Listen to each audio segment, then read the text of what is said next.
Nothing in this podcast is intended as investment advice, and the people in this podcast may hold positions in the stocks they talk about. Do not buy any investment based solely on a tip or recommendation. Please do your own research.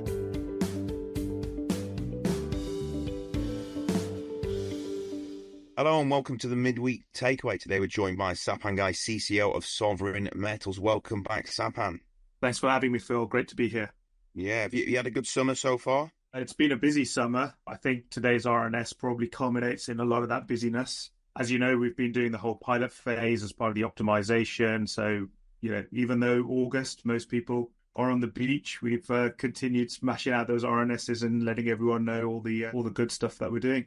Very good, yeah. So obviously you're alluding to the fact that the company announced or reported impressive results from the Kasiya graphite concentrate, which has proven to be an outstanding feedstock for high-performance natural graphite anode materials used in lithium-ion batteries.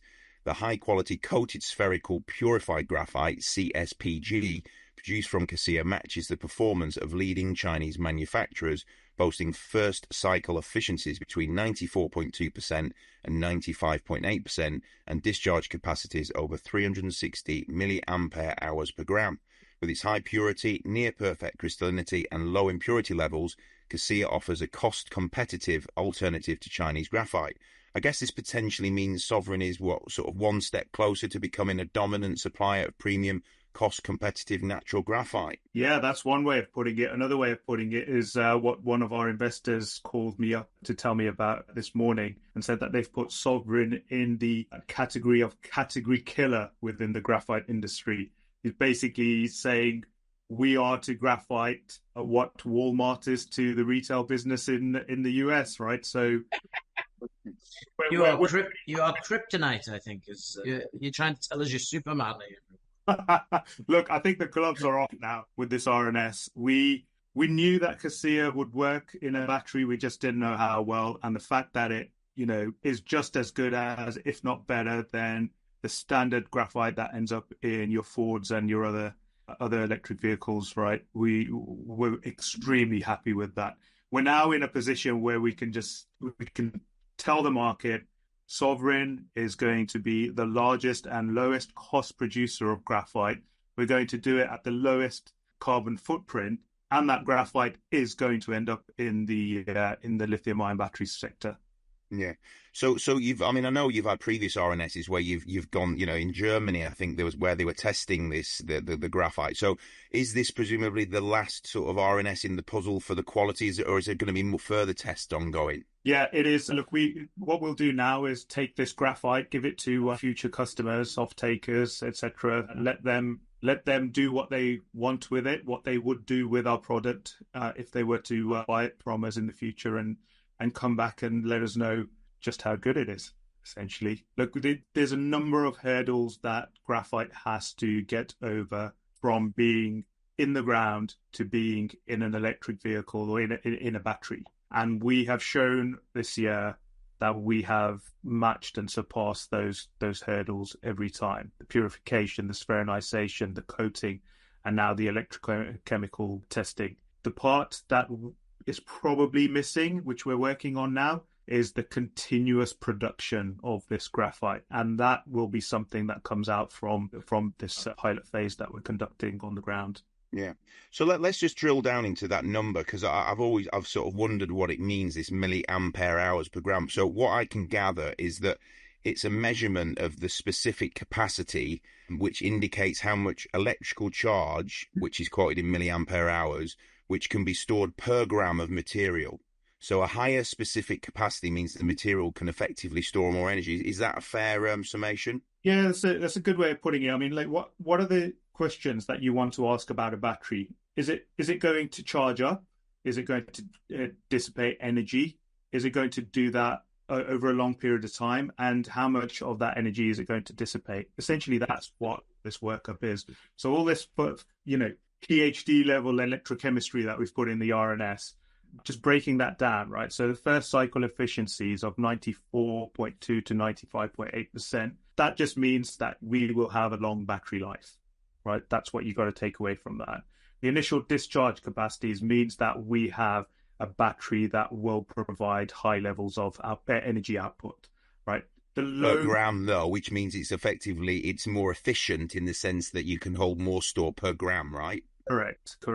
And then in terms of this BET specific surface areas, in essence, what happens when you first charge up a battery is those lithium particles attach themselves to the anode where they travel to, and they essentially get coated. And when that happens in a battery, that lithium is no longer available to as useful charging ions. So essentially, the less surface area you have and the less coated material you have, the more lithium you have available to actually hold the charge. And that's what we've shown with that surface area. So basically what we're saying is we would have a battery with a higher capacity. So Sapan, I mean, the graphite really is it's wrong to say a waste product, but it is a waste product of the main deal here in your titanium oxide, no? Yeah, it's a byproduct. I mean, look, we're a rutile mine, and it just so happens that we will, while we're producing, rutile at the lowest cost possible, we'll be producing the highest amounts of graphite in the world at the lowest cost possible, right? So it's a nice waste material, if you want to call it, to have. And now we've found an end use for it as well. We've basically qualified our graphite for that end use. So do you think it's going to give you some sort of pricing power in terms of the ability to sell this because of the costs of most graphite producers? It's always dangerous talking about, kind of pricing power in these up and coming industries. And for us, what's key is that we are the lowest cost producer. So wherever that price of graphite ends up at, even at today kind of prices, which are way off what the long-term prices are, we'd still be making a 10.5 of gross profit. At $182 a ton, the nearest competitor is around $400 a ton in terms of operating costs. So, and we're talking about $182 a ton of graphite sat on a boat ready to be shipped anywhere in the world. And from a percentage point of view, what is the profit margin if you were to ship it today? And what is the basket price for the graphite? Look, so your fines, so your small graphite sells for maybe about $450 a ton, $500 a ton. Your top end, $2,000 a ton, but that top end is such a small market, so we're not massively concerned about that. Even if you call it $500 a ton, and we're producing at 182, that you work it out yourself. That's quite a nice healthy margin.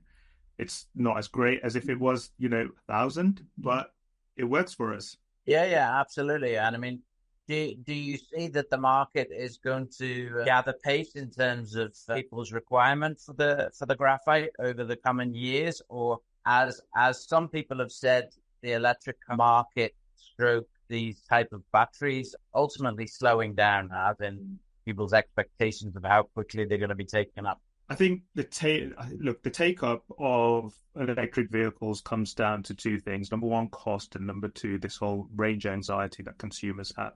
Not the problem, but the key driver is less about the consumer requirements right now, and it's more about the policymakers and the policies driving decarbonization, driving electrification of the global vehicle fleet. So even if we're not all sitting in cars as consumers, you can bet your bottom dollar, public transport, logistics companies will be using lithium-ion batteries as a means of getting from point A to point B. Tell me then, Sapan, how do you think that this graphite situation will affect the overall net present value of the project? Is it going to be a major positive? Has it been included before? Is it not included before? How's this going to affect? The net present value that you're probably alluding to is that of the pre-feasibility study that was out in September last year of 1.6 billion post-tax, 2.3 billion pre-tax. There's a lot of moving parts since then, right? There's not just the fiscal side of stuff, but there's the actual commodity prices. But most importantly is all the information we're learning with this optimization phase, with this pilot mine. We're learning different ways to mine Kasiya. We're understanding different ways to process Kasiya. making things actually a lot simpler. Now, I don't want to hazard a guess in terms of what that means for OPEX and CAPEX, but it is an optimization study. We're trying to optimize both the operations and the economics of it. So we'll have those answers probably towards the end of October, early November for the market. But until then, we just continue with the work on the ground. Okay, so Sapan, do you want to give us an update on how things are going at the pilot plant, please? Yeah, so we completed the dry mining a few weeks ago. We've commenced hydro mining there. As you remember, the pre-feasibility study was 100% hydro.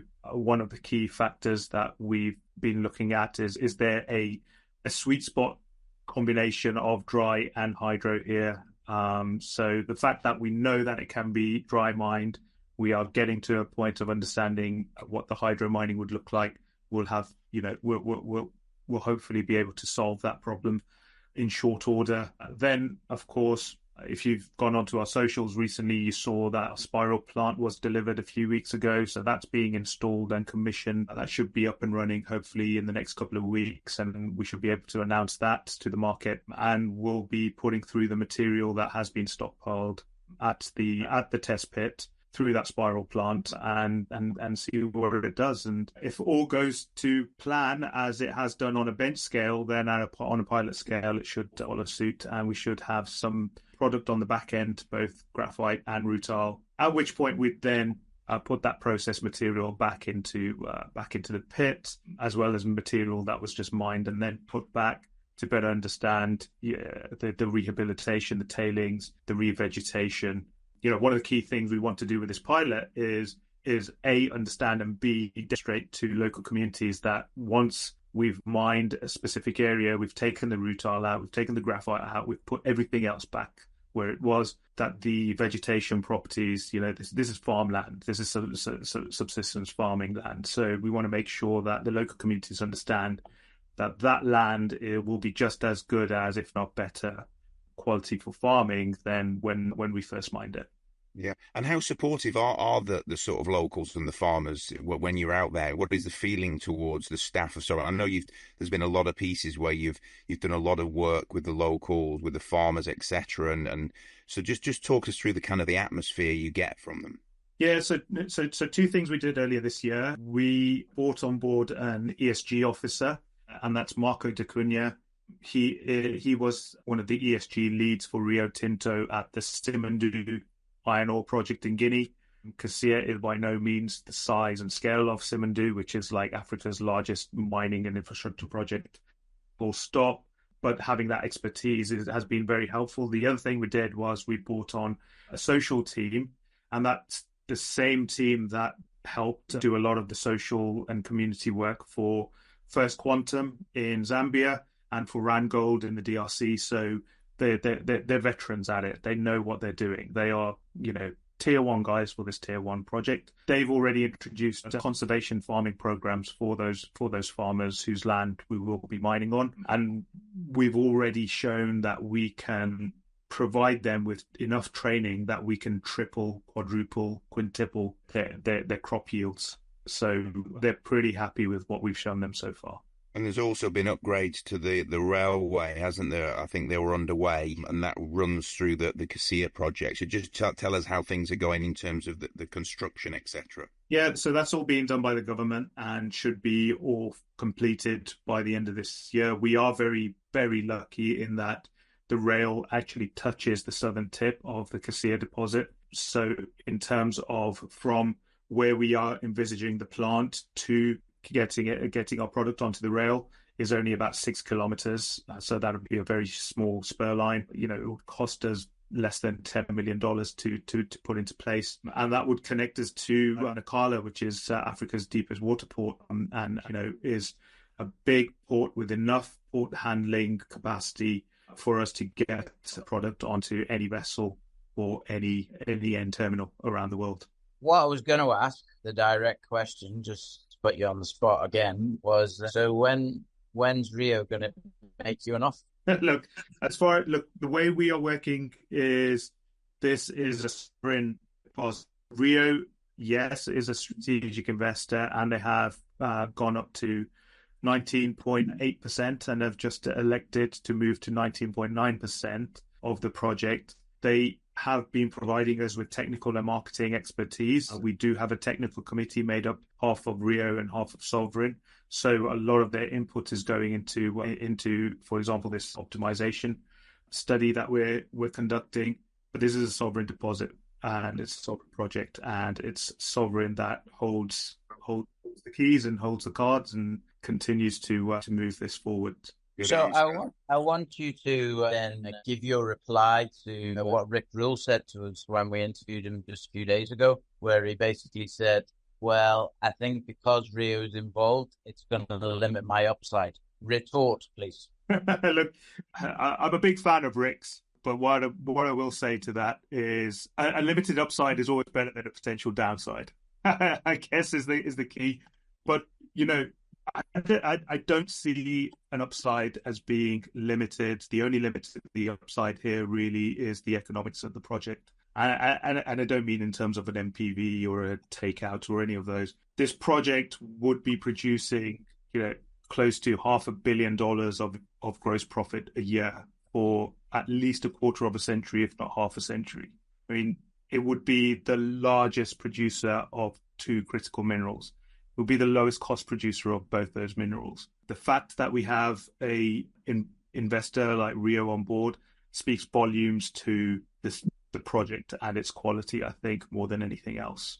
So could you see a scenario, and to be honest, you answered the same as Rick answered, that it's better to have a product or a situation where really probably is only upside and really not much of a downside, and based on what we know today. Obviously, things can change, but pretty unlikely now in this particular situation. But could you see that there would be some sort of offer that came on board that would have a sort of net smelter royalty type scenario? Or though it's not, obviously you're not smelting anything, but you understand what I mean, percentage of profit or whatever for the next 25 years or whatever for Sovereign shareholders, because this would obviously add a huge amount of market cap without actually costing the buyer a huge amount of cash up front. I think the answer to that is pretty simple, and it's so we at this point in time, the way we maximize that value is by advancing the Kasiya project, moving it closer and closer to production, and those are all the steps that we're taking, and that's what all our announcements over the